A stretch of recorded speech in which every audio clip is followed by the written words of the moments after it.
Hello everyone, আসসালামু আলাইকুম। আপনারা কেমন আছেন সবাই?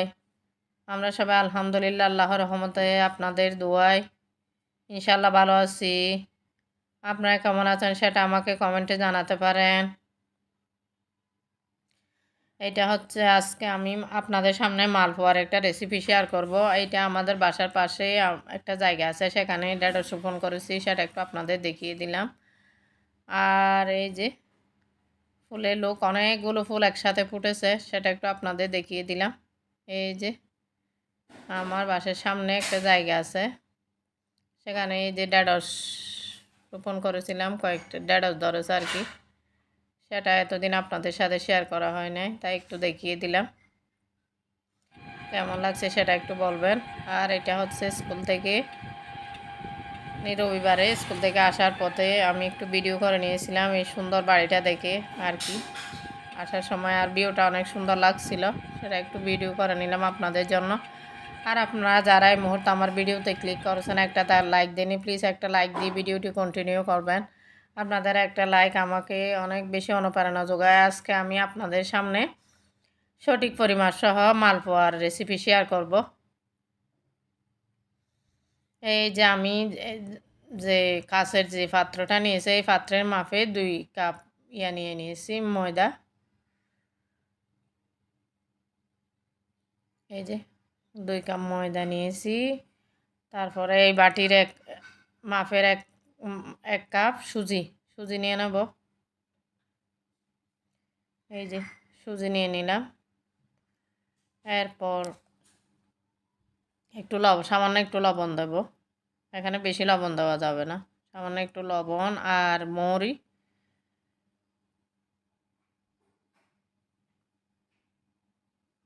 এই যে একটু নামিয়ে ফোড়নগুলো একটু মিশিয়ে নেবো আর কি, শুকনো ফোড়নগুলো একসাথে।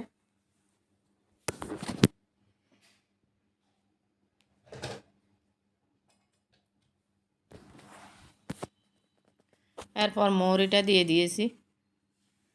মৌরি দিলে একটা সুন্দর ফ্লেভার আসবে, সেজন্য আপনারা চাইলে সেটা স্কিপ করতে পারেন। আর এখানে আমি আধা কাপ পরিমাণ চিনি দিয়ে দিয়েছি আর কি। ওই যে পাত্রটার আদা আর কি, যে পাত্র নিয়ে সুজি আর ময়দা মেপেছি সেই পাত্র দিয়ে। অনেকেই অভিযোগ করেন যে দেখি যে আমি প্রায় মালপোয়া বানালে মালপোয়াগুলো শক্ত হয়ে যায়, কিন্তু আমার রেসিপি ফলো করে এভাবে সঠিক মাপ ফলো করে আপনারা যদি মালপোয়া বানান তাহলে একদম পারফেক্ট হবে। প্লিজ আপনারা যদি মালপোয়ার সঠিক রেসিপি জানতে চান তাহলে পুরো ভিডিওটি দেখবেন। আর এখানে আমি এই পাত্রের 3 কাপ আর কি এই যে দুধ নিয়ে নিয়েছি আর কি। এখানে অল্প অল্প দুধ নিয়ে মিশাতে হবে একসাথে সবগুলো। এই দুধটা হালকা গরম হতে হবে আর কি, উষ্ণ গরম হতে হবে আর কি। এগুলো অল্প অল্প দিয়ে মিশাতে হবে, না হলে সবগুলো একসাথে দিলে দলা পাকিয়ে যেতে পারে। এভাবে হুইস্ক দিয়ে আস্তে আস্তে মিশাতে হবে আর কি। আমি এভাবে মিশিয়ে নিচ্ছি। এটা হচ্ছে একদম গরুর দুধ। আর আপনারা চাইলে পানি দিয়েও করতে পারেন, কিন্তু আমি এর আগে অনেকবার করেছি, কিন্তু রেসিপি শেয়ার করা হয় নাই। আমি সব সময় উষ্ণ গরম দুধ দিয়েই করি। আর আপনারা যারা এই মুহূর্তে আমার ভিডিওর সাথে আছেন, একটা লাইক দিন, প্লিজ একটা লাইক দিয়ে ভিডিওটি কন্টিনিউ করবেন। আর যতই বলি না কেন, এই যে এখানে আরেক দিয়ে দিচ্ছি আর কি। এই জন্য 3 কাপ আমার দুধ লাগবে আর কি। এই পাত্রে 3 পাত্র দুধ লাগবে আর কি।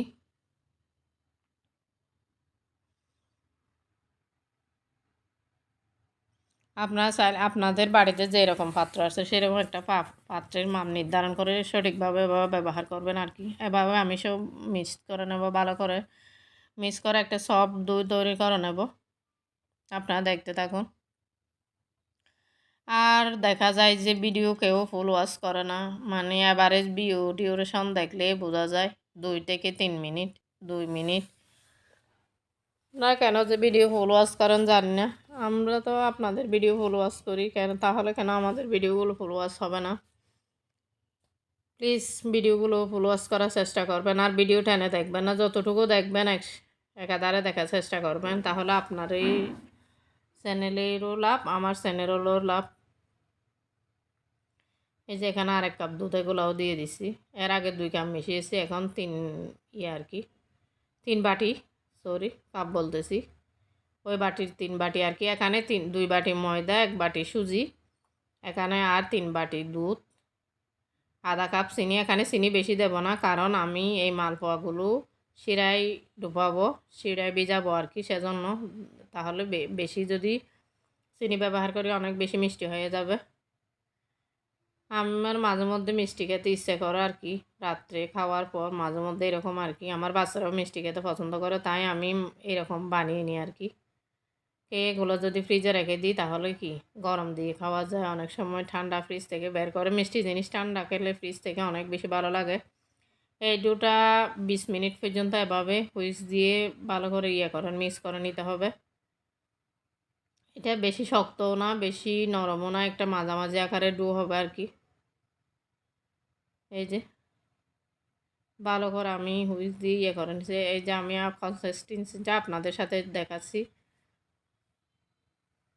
আমার রেসিপি ফলো করলে নতুন নতুন আপুরাও এটা বানাতে পারবেন। আমি এখানে 1 কাপ না বাটি, ওই বাটিটার যে বাটি নিয়ে সব কিছু করেছি, দুধ ময়দা মেপে নিয়েছি, ওই বাটিরই 1 কাপ চিনি নিয়েছি আর 1 কাপ পানি দিয়ে দিয়েছি আর কি। এই মালপোয়াগুলো ভিজানোর জন্য এই রসটাই যথেষ্ট। এই যে এখানে আমি 4টা এলাচ দিয়েছি ফ্লেভারের জন্য। এই 4টা এলাচ দিলে অনেক সুন্দর একটা ফ্লেভার বের হবে। এবার আমি ভালো করে এটা নেড়ে চেড়ে চিনিগুলো ভালো করে মিশিয়ে নেব আর কি, একটা সুন্দর একটা শিরা তৈরি করব, চিনির শিরা। আর কোন কোন আপুরা এই মুহূর্তে আমার ভিডিওর সাথে আছেন জানি না, আপনারা কোথা থেকে দেখছেন এবং কে কে আছেন আমাকে কমেন্টে জানাবেন। আপনাদের একটা সুন্দর কমেন্ট আমাকে নতুন একটা ভিডিও তৈরিতে অনুপ্রেরণা যোগায়। আর আমার প্রিয় প্রিয় আপুরা জানেন, একটা কন্টেন্ট তৈরি করতে একজন কন্টেন্ট ক্রিয়েটরের কতটা পরিমাণ কষ্ট করতে হয়। এই যে চিনিটা হয়ে যাচ্ছে আর কি, মিক্স করে নিচ্ছি ভালো করে।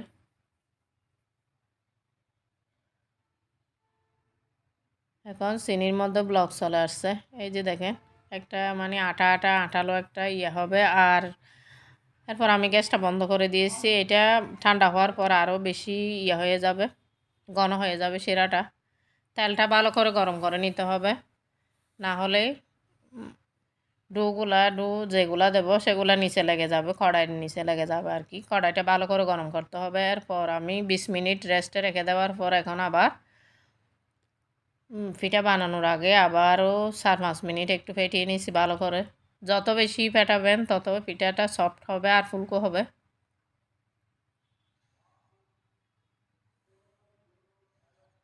এই যে এখানে আমার মেয়ে পাশে দাঁড়িয়েছিল এরা পিঠা খাওয়ার জন্য, মানে দাঁড়িয়েছিল আর কি। এই যে আমি পিঠা একটা দিয়ে দিলাম। এভাবে আপনারা পিঠা দিয়ে ব্যাটার দিয়ে এভাবে তেল দিবেন, তাহলে ফুলে যাবে পিঠাটা। এই যে কালার এসে বেশি আমি কালার করব না, এরকম আর কি, এরকম কালার করব। বেশি কালার করলে একদম পুড়ে যাবে। আর আঁচটা হবে মিডিয়াম টু লো আঁচ, না হলে যদি বেশি হাই হিট হয় তাহলে কি এটা আমি মালপোয়াটা নিয়ে শিরার মধ্যে ডুবিয়ে দিয়েছি আর কি। এটা 20 সেকেন্ডের বেশি শিরায় ডুবিয়ে থাকতে পারবে না, তাহলে অনেক পরিমাণ রস শুষে নিবে, তাহলে অনেক বেশি মিষ্টি হয়ে যাবে। এই যে আমি এখন উল্টে দিয়ে এটা তুলে নেব আর কি শিরা থেকে। 20 সেকেন্ডের চেয়ে বেশি ভিজালে তাহলে কি হয়ে যাবে, বেশি পরিমাণ রস শুষে নিবে আর কি। আমি 1 হাত দিয়ে ভিডিও করছিলাম, 1 হাত দিয়ে ধরছিলাম, তো তাই নিতে অসুবিধা হচ্ছিল আর কি। মিডিয়াম টু লো, যদি বেশি আঁচ বাড়িয়ে যদি পিঠা করার চেষ্টা করা হয় তাহলে কি পিঠাগুলো ভিতরে হবে না, বাইরে হয় কালার চলে আসবে কিন্তু ভিতরে হবে না। তাই আঁচটা মিডিয়াম টু লো আঁচ হতে হবে। এরপর আমি আরেকটা দিয়ে দেব, দেখুন কেমন ফুলকো, মানে আমি উপরে তেল দিয়ে দেব, তেল ছড়িয়ে দেব। অনেক সুন্দর ফুলকো ফুলকো মালপোয়াগুলা হয়েছিল আর কি, মাশাআল্লাহ। আপনারা অবশ্যই বাসায় ট্রাই করবেন। আপনারা বাচ্চাদের খেতে অনেক পছন্দ করবে, আমার বাচ্চারা তো অনেক বেশি পছন্দ করেছিল মালপোয়াগুলো খাওয়া খেতে। আর ফুলকো ফুলকো হয়েছিল, বাচ্চারা অনেক বেশি খুশি হয়েছিল আর কি। এই যে আমি এখন উল্টে দিলাম। এই মালপোয়াগুলো একদম করতে একটা একটা করে দিয়েছি, তো এগুলো করতে আমার অনেক সময় লেগেছে, প্রায় 45 মিনিট পর্যন্ত সময় লেগেছে আর কি। এই যে হয়ে গেল, এবার আমি শিরার মধ্যে ডুবাবো।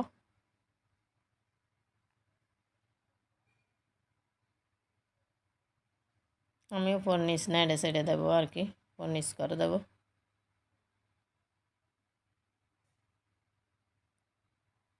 যেহেতু আমি এক হাত দিয়ে করছিলাম, এক হাত দিয়ে ভিডিও করছিলাম, তাই অনেক বেশি অসুবিধা হচ্ছিল আর কি। বাচ্চারা পড়াশোনা করতেছিল, তারপর আবার আমি কাঁটা চামচ দিয়ে এভাবে উল্টে দিলাম আর কি। একদম সফট ছিল মালপোয়াগুলা। এভাবে আমি সবগুলো একে একে সব মালপোয়া বানিয়ে নিচ্ছিলাম আর কি। আরেকটা আপনাদের দেখিয়ে দিলাম। এই যে কেমন ফুলকো হয়েছিল মাশাল্লাহ।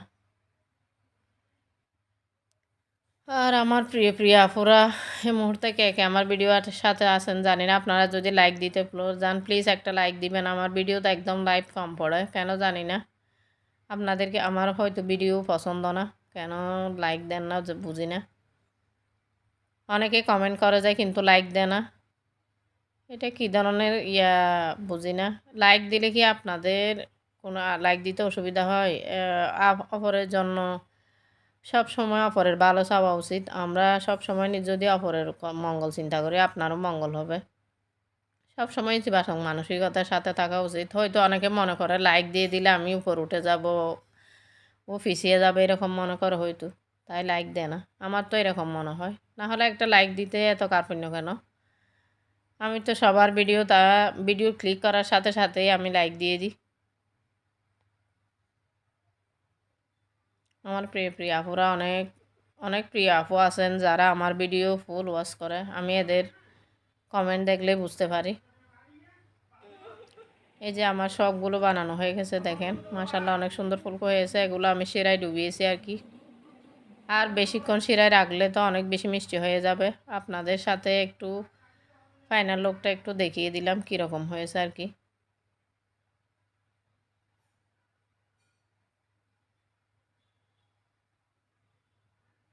আমি জানি আমার প্রিয় প্রিয় আপুরা অনেক সুন্দর করে বানাতে পারেন, কিন্তু আমি কিভাবে বানাই সেটা একটু আপনাদের সাথে শেয়ার করলাম। এখন উপরে একটু আমি শিরাটা সরিয়ে দিচ্ছিলাম। অনেক বেশি মজা হয়েছিল মাশাল্লাহ। নিজে ঘরে বানিয়ে জিনিস মন ভরে খাওয়া যায়, দোকান থেকে এনে তো এটা পরিমাণ মতো। এই যে দেখেন কীরকম সফট হয়েছিল, দেখুন ভিতরটা মানে একদম সফট। এই যে দেখুন রস হাতে চিপে দিচ্ছি উপরে চলে আসতেছে রসের টয়টম্বর। আসসালামু আলাইকুম।